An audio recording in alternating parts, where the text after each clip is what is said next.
नमस्कार, सिवान न्यूज़.in देख रहे हैं आप। जब कर्म और नियत ईमानदार हो तो दुनिया की कोई भी ताकत उसे मंजिल तक जाने से नहीं रोक सकती है। ऐसा ही वाक्य कर दिखाया है सिवान जिले के हुसैनगंज प्रखंड के एक छोटे से गांव के रहने वाले मनीष कुमार ने।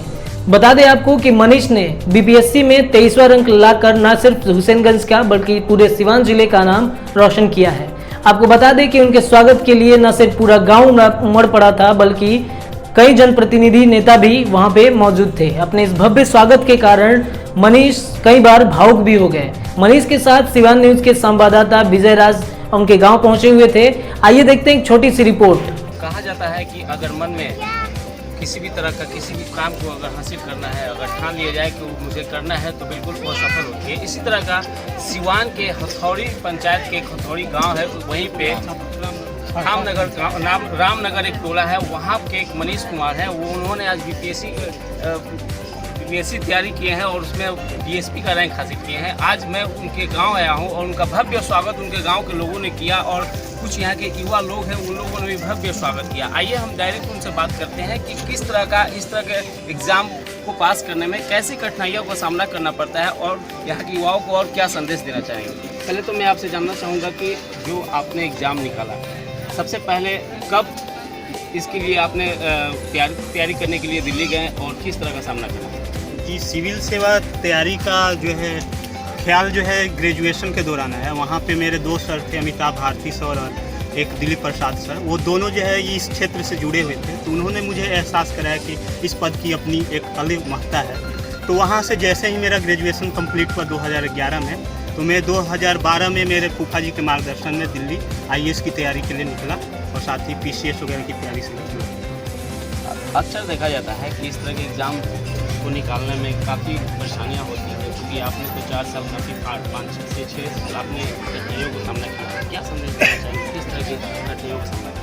क्योंकि देखिए, ये ऐसा एक प्लेटफॉर्म है जहां आपको हर दिन कठिनाइयों का सामना करना पड़ेगा।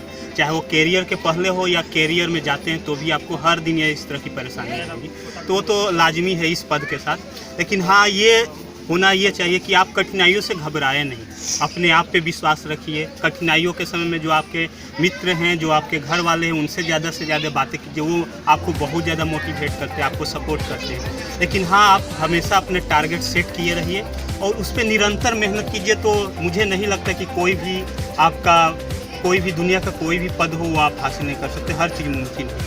इस तरह के एग्ज़ाम को पास करने में काफ़ी पैसे की जरूरत होती है, तो उसके लिए आपके माता पिता ने किस तरह की आपके लिए व्यवस्था किया?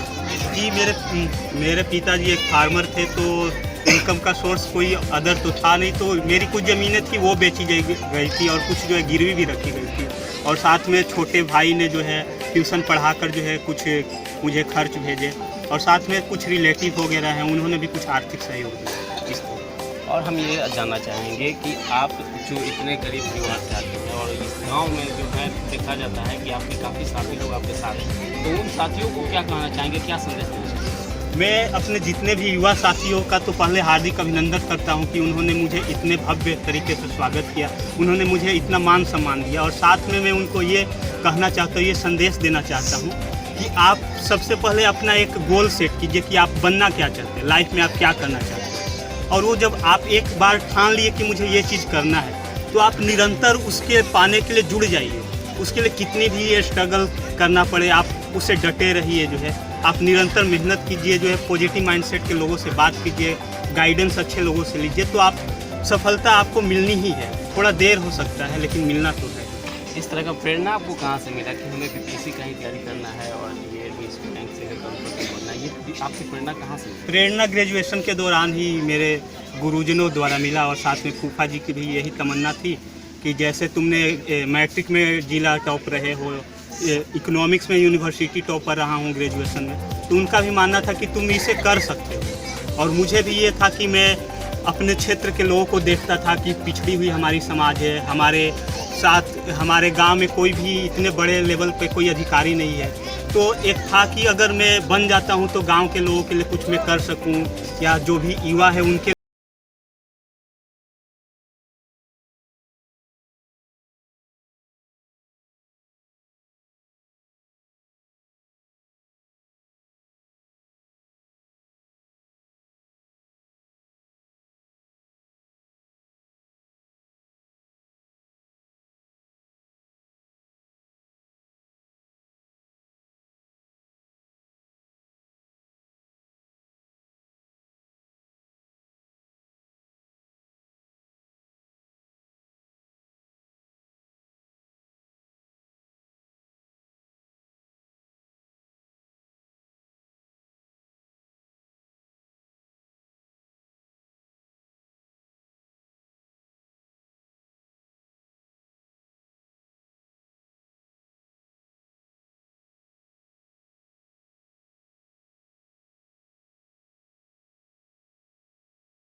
पूरे प्रखंड में या पूरे ज़िले में कहा जाए तो इन खुशी की लहर है। और आज जो भव्य स्वागत किया गया, ये देखकर ऐसा लग रहा है कि ये गांव के लोग इनसे काफ़ी लगाव रखते हैं और आशा करते हैं कि ये भविष्य में बहुत उच्च पदाधिकारी होंगे। जैसे इन्होंने कहा कि हम IAS की तैयारी करेंगे, तो हम लोग का आशीर्वाद और हम लोगों का साथ इनका है कि ये IAS बने और देश के लिए और हमारे क्षेत्र और प्रखंड के विकास में आगे बढ़े। बिल्कुल, कोई भी चाहेगा कि अपने क्षेत्र के लड़के जो हैं आगे बढ़ें और विकास करें। आइए, जनप्रतिनिधि भी हैं यहाँ पे, चूँकि पूरे क्षेत्र का भ्रमण करना होता है, इनका क्षेत्र है, जानना चाहेंगे कि किस तरह का इस गांव में और भी, जहाँ तक मैं आपको बताना चाहूँगा कि एक और इसी क्षेत्र का एक युवती है जो भी काफ़ी BPSC रैंक कहीं निकाल कर और उन्होंने SDO का पद संभाला है। तो इनसे जानना चाहेंगे कि वो कहाँ के हैं और इस तरह के जो रैंक आ रहे हैं आपके क्षेत्र में, तो आपको कितनी खुशी हो रही है और क्या कहना चाहेंगे? सबसे पहले मैं मनीष जी को पुनः एक बार और इनके माता पिता, इनके भाई और इनके फूफा जी को हृदय से धन्यवाद देता हूँ। और मेरे लिए तो दोगुनी खुशी है, क्योंकि ये मेरा जिला परिषद क्षेत्र है। जस्ट इसके बगल में मेरा पड़ोसी, इनका मैं पड़ोसी हूँ, बगल में ही मेरा घर है। और इस मेरे दो क्षेत्र से, एक छाता पंचायत और एक पश्चिमी हरियाणा से, दो, एक मेरा जो परम मित्र है, मेरे क्लासमेट है, हम लोग साथ ग्रेजुएशन किए, माज अर्पी, उसकी बहन भी SDO बन के आई है। और दूसरा जो हमारा क्षेत्र है हथौड़ी टोला, छोटा सा टोला है, बहुत पिछड़ा हुआ टोला है, उससे मनीष जी आए हैं। तो हमारे लिए गर्व की बात है। और यहाँ के युवाओं को मैं अपने तरफ से खास करके बोलना चाहता हूँ कि आप मनीष जी से कुछ लीजिए, कुछ सीखिए। और मैं चाहूँगा एक नहीं, यहाँ से 2-2, 3-3 IAS IPS बच्चे निकले और मेरे जिला परिषद क्षेत्र का नाम एक देश लेवल पे एक सुनहरा अक्षर में लिखा है। ये मैं आशा और विश्वास रखता हूँ। साथ ही मैं मनीष जी को पुनः एक बार कहना चाहता हूँ कि आप IAS बन के अपने क्षेत्र में फिर यहाँ से जाए, जहाँ भी आपका ज्वाइनिंग होगा, हमारी शुभकामना रहेगी। आप वहाँ से फिर तैयारी करें, IAS बन के आए। और आज जितना युवा टीम का जो आपके साथ, मैं भी सिवान स्टेशन से करीब 8:30 बजे से आपका वेट कर रहा था, राजेश भैया आज और विजय जी, सरफराज जी हमको आज 5 दिन से लगातार फ़ोन के माध्यम से अवगत कराते रहते थे कि भाई आपको रहना है, आपके क्षेत्र के हैं। तो भाई ये लोग बड़े भाई हैं, इन लोग का आग्रह मैं स्वीकार किया। मैं सुबह से ही वहाँ पे था, सरपंच साहब का भी लगातार फ़ोन आता था कि भैया आपको सुजीत बाबू रहना है। तो मैं सबको धन्यवाद देता हूँ और ख़ास करके युवा टीम को, जिन्होंने कई गाँवों से लोग, हरियाणा, बड़म, पूर्वी हरियाणा, मतलब अनेकों गांव से अपनी बाइक लेकर उस धूप में आपका स्वागत करने के लिए, वेलकम करने के लिए सारे बच्चे खड़े थे। तो मैं चाहूँगा कि आप IAS बन कर आए। इसके 10 गुना नहीं 20 गुना युवा टीम मैं लेकर आऊँगा। अगर आपको लगे कि सुजीत शर्मा और बुलेट शर्मा से कोई ज़रूरत पड़ता है, नेताजी से, तो मैं हृदय से आपके साथ रहूँगा, तन मन धन। जहाँ आप मुझे ढूंढेंगे, मैं हम हर पल आपके साथ मार्गदर्शन देने के लिए तैयार रहूँगा। धन्यवाद। धन्यवाद। चलिए, हम बात कर रहे हैं, मनीष जी के घर पे पहुँचे हैं, तो जाहिर सी बात है, इतनी बड़ी खुशी है तो रिलेशन के भी लोग पहुँचेंगे। अभी यहाँ पे मौजूद हैं इनके नाना जी भी, इनसे बात करते हैं कि किस तरह की आपको खुशी, कितनी खुशी हो रही है, चूँकि आपके जो नाती हैं वो एक बहुत बड़े रैंक। तो इसके लिए बहुत खुशी है, क्योंकि ये हमारा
बच्चे इस रैंक में हासिल। विश्वास तो था मगर कुछ तो अंदर से हो रहा था कि होगा या नहीं होगा, फिर भी हिम्मत करे कि जब मेहनत ईमानदारी करके मेरे बच्चा इतना परिश्रम करके इतना आगे बढ़े हैं तो एक दिन होना ही।